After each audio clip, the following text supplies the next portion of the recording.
Hello class. Welcome back बच्चों। लो प्यारे बच्चों, स्टार्ट कर रहे हैं नया लेक्चर। बेटा, हाँ अभी 2 मिनट बैच का बाबू। बेटा, थोड़ी सी चर्चा करनी है मुझे। आज ऑर्गेनाइजिंग फिनिश करना है, 4th डे है, ठीक है ना। पूरी एक्सपेक्टेशन है आज खत्म कर लेंगे बेटा। अगर इक्का दुक्का बेटा टॉपिक थोड़ा सा रह रहा हुआ तो इको का बेस्ट थोड़ा सा लेट कर देंगे स्टार्ट, पर चैप्टर आज ही खत्म करेंगे बाबू। मैं चर्चा कर रहा था कल फंक्शनल स्ट्रक्चर और डिविजनल स्ट्रक्चर पे, और बाद में उनकी सुटेबिलिटी की भी बात करके गया था। मैंने एक बात केस स्टडी के एंगल से बोली थी, दिमाग में गई कुछ बात बेटा? मैंने एक बात बोली थी केस स्टडी के एंगल से कि प्रोडक्ट एक है तो बेटा दिमाग में फंक्शनल स्ट्रक्चर चलना चाहिए। जैसे ही प्रोडक्ट दो हुए बेटा दिमाग में सिर्फ एक बात चलनी चाहिए, डिविजनल स्ट्रक्चर। ये केस स्टडी के लिए भी बात है और ये बेटा प्रैक्टिकल रियलिटी भी है। हर कंपनी यही करती है, जैसे ही वो दूसरा प्रोडक्ट ऐड करती है बेटा वो डिविजनल स्ट्रक्चर पे तुरंत शिफ्ट हो जाती है। कोई दिक्कत तो नहीं थी इस बात में? बढ़ाएं बात को आगे बाबू। मुझे टॉपिक शुरू करना है फॉर्मल ऑर्गेनाइजेशन और इनफॉर्मल ऑर्गेनाइजेशन। एक टॉपिक ये, एक बेटा ऑर्गेनाइजेशनल स्ट्रक्चर बताया और एक इसकी प्रॉब्लम बताया है, ठीक है ना। अथॉरिटी, रिस्पॉन्सिबिलिटी, अकाउंटेबिलिटी में ओरिजिन बेसिस, ठीक है जी। अब मैं आपको एक और बात कर देता हूं, थोड़ी सी प्रॉब्लम और इकट्ठी कर लेना। फंक्शनल स्ट्रक्चर और डिविजनल स्ट्रक्चर का भी डिफरेंस एनसीईआरटी से पढ़ना है और फॉर्मल इनफॉर्मल का भी पढ़ना है, ठीक है ना। इसकी प्रॉब्लम हम कल लेंगे, ठीक है, और केस स्टडीज कल करेंगे, ठीक है, और फिर पास्ट ईयर क्वेश्चंस। बाबू, अब जब टेस्ट होगा तो बेटा अब टेस्ट क्वांटिटी में 2 या 3 होंगे। अभी ये भी सुन लो, एक तो ऑर्गेनाइजिंग का होगा ही होगा, इंडिविजुअल टेस्ट केस स्टडी के बाद। एक बेटा टेस्ट होगा तीनों चैप्टर का, एक नहीं बल्कि 2 रखो तो, ठीक है। तैयारी तगड़ी करो। फाइनेंशियल मार्केट, स्टाफिंग, ऑर्गेनाइजिंग, इनके 2 टेस्ट होंगे, तीनों तीनों चैप्टर के, ठीक है जी। वो मैं बताऊंगा, डेट अपडेट करूंगा, एक एक 2 2 दिन का गैप रखेंगे ताकि बीच में पढ़ाई भी ना छूटे हमारी और चलते रहे, ठीक है जी। तुम्हारी भी जान निकलती रहे, मेरे को भी अच्छा लगता है, ठीक है जी। लो बाबू, फॉर्मल ऑर्गेनाइजेशन स्टार्ट करने से पहले बेटा फ्योल के 2 छोटे छोटे प्रिंसिपल की चर्चा करने जा रहा हूं। जिन्होंने पहले पढ़े हो उनके दिमाग में फिट है बिल्कुल प्रिंसिपल, जिन्होंने नहीं पढ़े हुए बेटा उनको क्लियर करने जा रहा हूं। बेटा फ्योल का एक प्रिंसिपल हुआ करता है, वैसे मैं कराऊंगा 5th नंबर पे चैप्टर कराऊंगा, अभी 3rd करा रहा हूं ना। जब 5वां चैप्टर होगा तो यही होगा बेटा। फ्योल का एक प्रिंसिपल है, प्रिंसिपल बोलते हैं यूनिटी ऑफ कमांड। शायद आपने कभी सुना हो बेटा। इसका मतलब क्या होता है यूनिटी ऑफ कमांड का? बेटा इसका मतलब होता है कमांड देने वाला पर्सन हमेशा एक होना चाहिए। बेटा situation should be like that. बेटा ऐसी सिचुएशन कभी ना बने कि बेटा 2 सुपीरियर मिलके एक सबॉर्डिनेट को ऑर्डर दे रहे। बेटा एक सुपीरियर हो 2 सबॉर्डिनेट हो चलेगा, 2 क्या 200 भी हो चलेगा, लेकिन बेटा 2 जने मिलकर एक इंसान को ऑर्डर ना दे। फ्योल कहता है कमांड देने वाला इंसान हमेशा एक होना चाहिए। बेटा 2 देंगे तो प्रॉब्लम क्या है? कमांड अगर 2 जने दे, सर प्रॉब्लम ही प्रॉब्लम है, ठीक क्या है? देखो बाबू, इसमें ना 2 3 प्रॉब्लम अराइज होती है, मैं हमेशा डिस्कशन करता हूं। बेटा देखो, अगर इसने भी कमांड दी, इसने भी कमांड दी, बेटा सामने वाला कंफ्यूज हो सकता है सबॉर्डिनेट कि मैं किसका ऑर्डर मानूं, कि मेरे लिए तो दोनों ही सुपीरियर बराबर है, सेम ही लेवल पे। समझ में आती है बेटा बात? तो कंफ्यूजन और मिसअंडरस्टैंडिंग की सिचुएशन हो सकती है। दूसरी बात, अगर सामने वाला बेटा थोड़ा सा चालाक है तो ये क्या करेगा बेटा, नोइंगली दोनों में से किसी का काम नहीं करेगा। मान लो इसके इस सुपीरियर का नाम है ए, इसका नाम है बी, ने कहा जी मेरा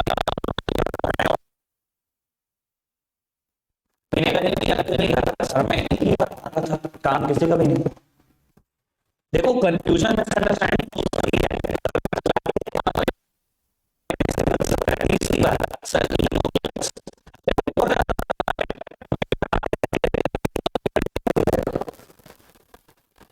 हम तो बी की बात कर रहा हूं, तो ज्यादा इंपॉर्टेंट है मेरे लिए। होते बड़ा तो नहीं है, उसकी बात कैसे ज्यादा सर ईगो क्लैश।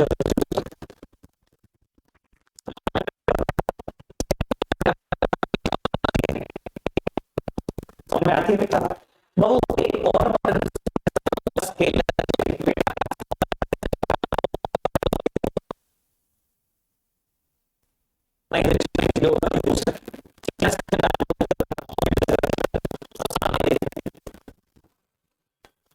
बेटा स्केलर बेटा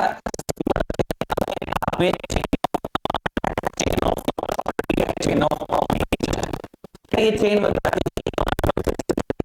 बताती है कि किसकी पावर कितनी है, ये चेन बताती है कि कम्युनिकेशन कैसे चलेगा। अच्छा एक बात बताओ, if C wants to communicate with R, कैसे करेगा कम्युनिकेट?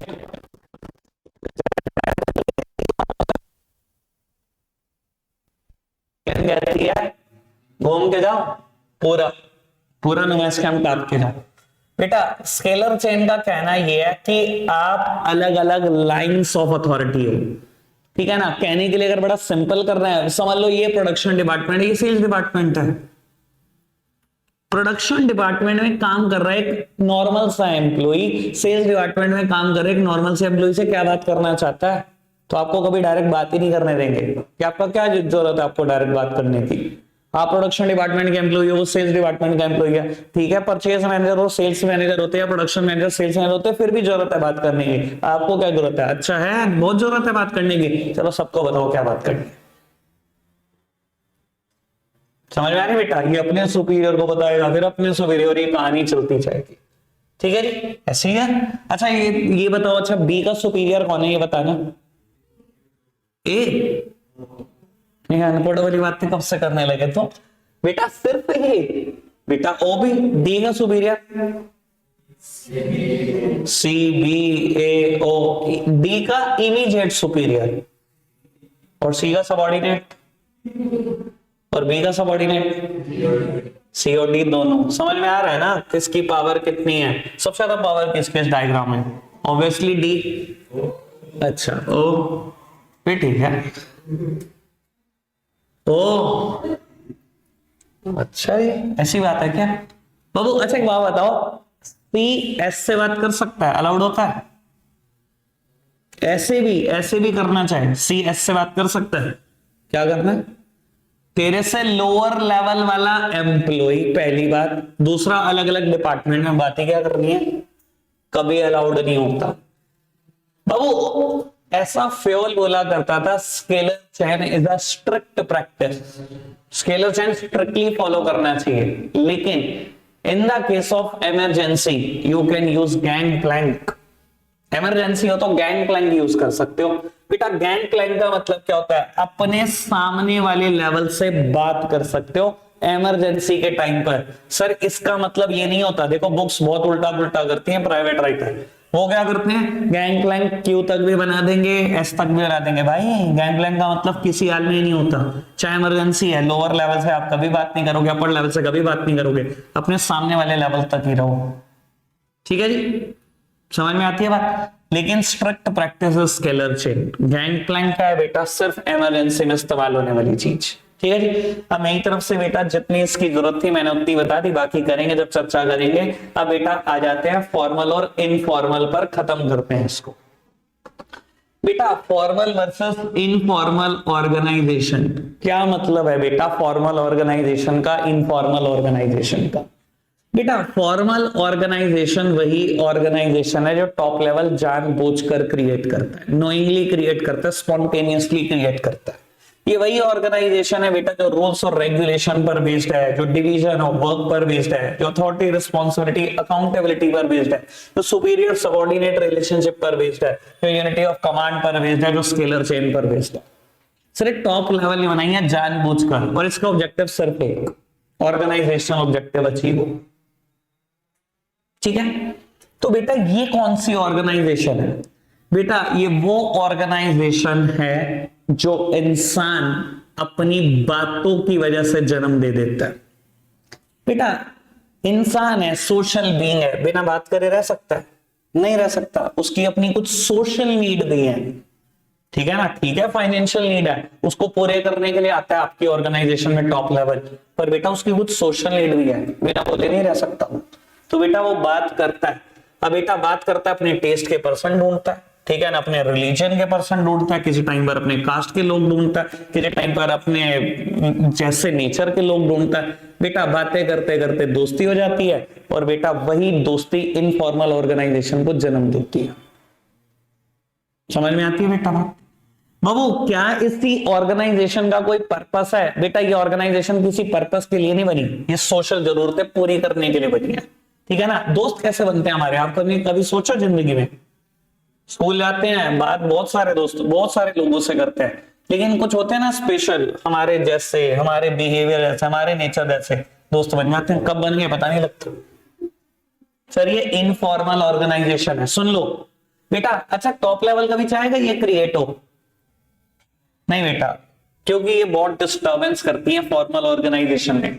टॉप लेवल कभी नहीं चाहता बेटा ये क्रिएट हो। प्लीज बेटा सुन लो बाबू, ऐसी ऑर्गेनाइजेशन सुपीरियर सबऑर्डिनेट पर बेस्ड है। मैंने भी बोला यहाँ कोई ना कोई आपका सुपीरियर होगा, कोई ना कोई सबऑर्डिनेट होगा। ऐसी ऑर्गेनाइजेशन का एक फिक्स स्ट्रक्चर होगा, जैसे कि मैं अभी बता रहा था स्केलर से, कोई ना कोई एक फिक्स स्ट्रक्चर जरूर होगा बेटा, कि कौन किसका सुपीरियर है, कौन किसका सबऑर्डिनेट है। सब रिलेशन क्लियर होनी चाहिए, अथॉरिटी, रिस्पॉन्सिबिलिटी, अकाउंटेबिलिटी सब क्लियर होनी चाहिए।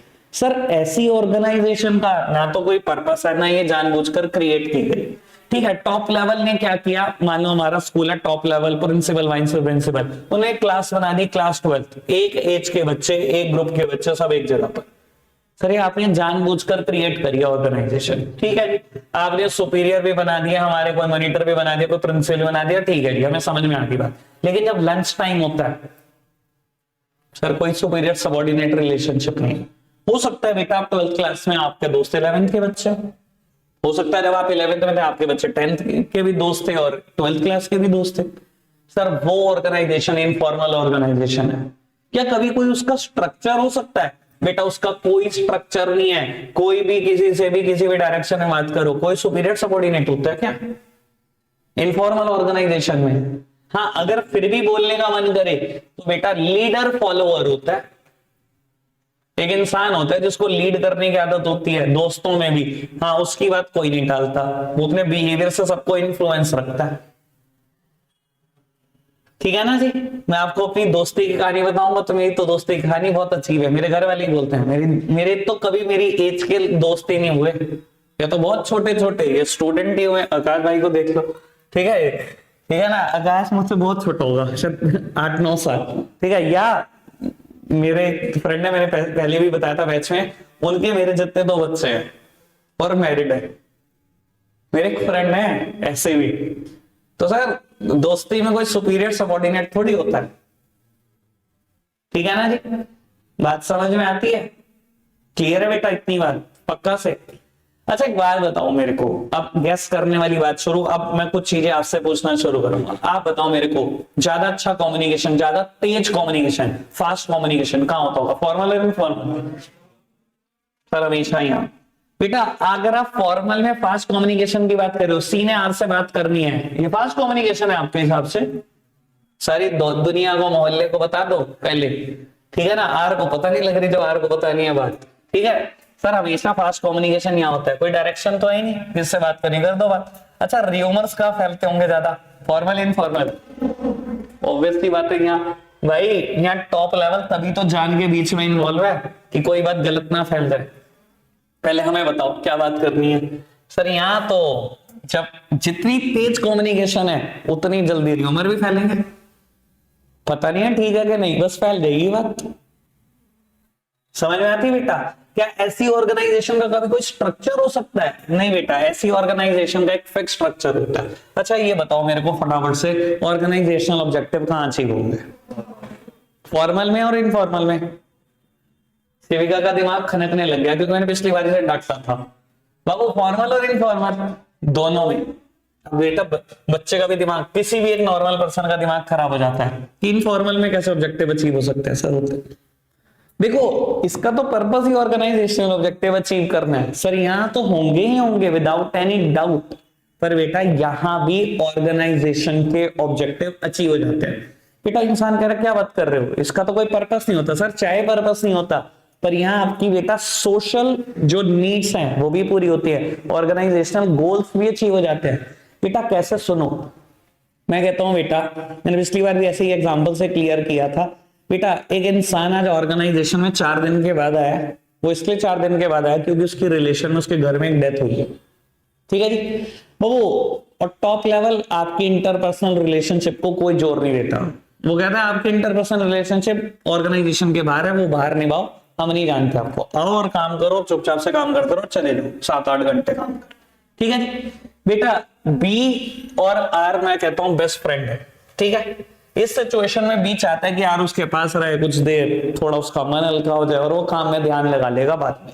लेकिन बेटा आप कह रहे हो नहीं नहीं, focus on the work only, सिर्फ काम पे ध्यान दो, दैट्स इट, ठीक है जी। सर अगर आपने इस आदमी को 8 घंटे बिठा के काम भी करा लिया ना आज, तो बेटा आउटपुट 4 घंटे का भी नहीं आएगा। इतना काम नॉर्मली वो 4 घंटे में करता होगा, जितना आज उसे 8 घंटे बिठा के भी आप काम करा के देख लो। लेकिन बेटा सच बात यह, अगर बी ने आर से 2 घंटा बात कर ली ना, तो शायद 6 घंटे में से 6 घंटे का आउटपुट आपको दे सकता है। तो बेटा ऐसा माना जाता है कि इनफॉर्मल ऑर्गेनाइजेशन फॉर्मल ऑर्गेनाइजेशन की लिमिटेशन को कंपनसेट करती है, और यहां पर भी ऑब्जेक्टिव और अच्छे अचीव होते हैं, ठीक है ना। तो फॉर्मल ऑर्गेनाइजेशन की कमी क्या है बेटा, focus on the work only, emphasis on the work only. और ये क्या कहता है, ये कहता है हम आपकी लिमिटेशन को कंपनसेट कर देंगे और हमारी वजह से भी ऑर्गेनाइजेशन गोल्स अचीव हो जाएंगे।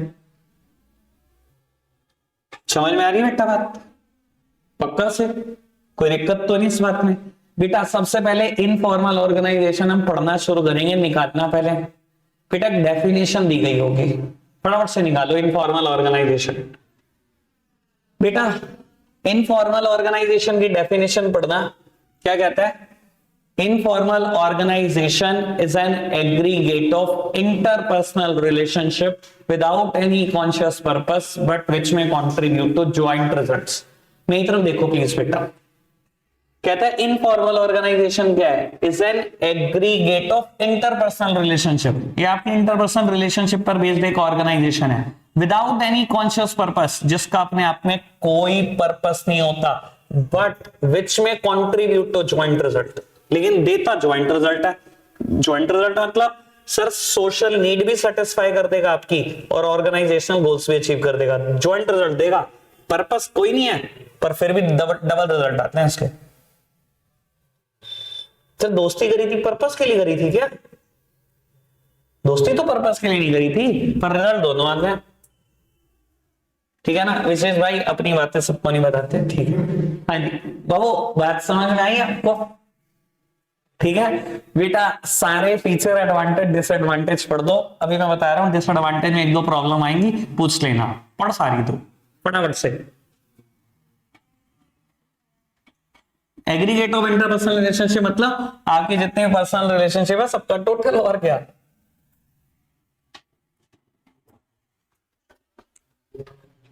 लो होता है सामने देखना, 2 लिमिटेशन मैंने कहा था प्रॉब्लम आएंगे, उनका डिस्कशन करते हैं। हाँ जी और बताओ, कुछ कह रहे थे श्रीविका, कुछ कह रही है? हाँ पढ़ लियो कोई दिक्कत नहीं, तो पढ़ती रहते हैं, मैं तो क्लियर कर दो बेटा। सबसे पहली हेडिंग है लैक ऑफ स्पेशलाइजेशन, जो मैं बताने जा रहा हूं बेटा। देखो एक बात सुनो, क्या कोई informal organisation division of work पर बेस्ड है? सर ऐसी ऑर्गेनाइजेशन कोई डिवीजन ऑफ वर्क पर बेस्ड है? नहीं बेटा, ऐसी ऑर्गेनाइजेशन होती है डिवीजन ऑफ वर्क पर बेस्ड। तो सर स्पेशलाइजेशन इसकी मेरिट है, ठीक है ना। जब ये कोई बेस्ड ही नहीं है बेटा डिवीजन ऑफ वर्क पर, तो किस स्पेशलाइजेशन की बात कर रहे हो? कहता है इसमें कोई स्पेशलाइजेशन नहीं होता, तो गलत थोड़ी कह रहा है, ठीक है। एक बात और आती है, ये सबसे काम की बात है, सबसे ज्यादा बच्चे इसमें फंसते हैं, रेसिस्टेंस टू चेंज में। सबसे इंपॉर्टेंट बात बेटा, देखो क्या कहने का मतलब है ये समझो। देखो बेटा, अगर ग्रुप किसी चीज को, इनफॉर्मल ऑर्गेनाइजेशन क्या है बेटा? ग्रुप ऑफ पर्सन, जहां बहुत सारे दोस्त मिल बैठे हुए हैं। सर अगर ग्रुप ने अपोज कर दिया ना किसी चीज को, तो बेटा टॉप लेवल के लिए भी बहुत मुश्किल हो जाएगा उसको इंप्लीमेंट करा पाना, ठीक है ना। अगर रेसिस्ट कर दिया ना ग्रुप ने कि हम नहीं करते काम, सर टॉप लेवल की भी जान निकल जाएगी, बैकफुट पे आ जाएगा टॉप लेवल। मैं कहूं बेटा आपकी ऑर्गेनाइजेशन में 1 लाख एम्प्लॉई हैं, ठीक है, 5000 भी दोस्त हैं, 5000 भी एक साथ रहते हैं, एक डिसीजन में रहते हैं, और बेटा आप कुछ इंप्लीमेंट करने चाह रहे हो और बेटा उन 5000 ने अपोज कर दिया, कर क्या लोगे आप? कोई टॉप लेवल कुछ नहीं कर सकता। समझ में आती है बेटा बात? मैंने इस चीज को ना पिछली बार 2 एग्जांपल देके क्लैरिफाई किया था, एक आध मैं दे देता हूं ताकि आपके दिमाग में पड़ जाए। बेटा इन्फोसिस कंपनी सब जानते हैं, बहुत ठीक ठाक कंपनी है, कंप्यूटर चिप्स बनाती है, सबसे अच्छी वेबसाइट्स बनाती है। इंडिया में भी बेटा देख लो, इनकम टैक्स की वेबसाइट और जीएसटी की वेबसाइट इन्फोसिस ने बनाई है। तो आप पावर समझ सकते हो, देश का सबसे मोटा रेवेन्यू कहां से आता है, डायरेक्ट और इनडायरेक्ट टैक्स, दोनों वेबसाइट इन्फोसिस की डिजाइन है। मैं नहीं मान रहा वर्ल्ड की 200 कंट्री में से किसी भी कंट्री की रेवेन्यू की वेबसाइट इन्फोसिस ने ना बनाई हो। तो अब इन्फोसिस की पावर जान लो आज, ठीक है। एम्प्लॉय कितने काम करते हैं, 1.5 लाख एम्प्लॉय, ठीक है। अगर इन्फोसिस ने आज एम्प्लॉय निकालनी हो, मान लो मार्केट में ऐसा आ गया, डिफ्लेशन का दौर आ गया, अब डिफ्लेशन में क्या होता है, प्राइवेट सेक्टर नौकरियां खा जाता है, निकालना शुरू कर देता है कि भाई सैलरी का बर्डन बहुत आ रहा है, निकालो। आज 10,000, 5,000, 2,000 ऐसे एम्प्लॉय निकालते हैं एक दिन में। सुनिए ऐसी खबर है, कोविड में कितने एम्प्लॉयज की नौकरी गई आइडिया है आपको, इन्फोसिस में भी निकाल लेते हैं। सर जब ये नौकरी निकालते हैं, कैसे निकालते हैं, आपको थोड़ा सा आइडिया देता हूं, आपको दिमाग में पता लग जाएगा क्या होता है रेसिस्टेंस टू चेंज।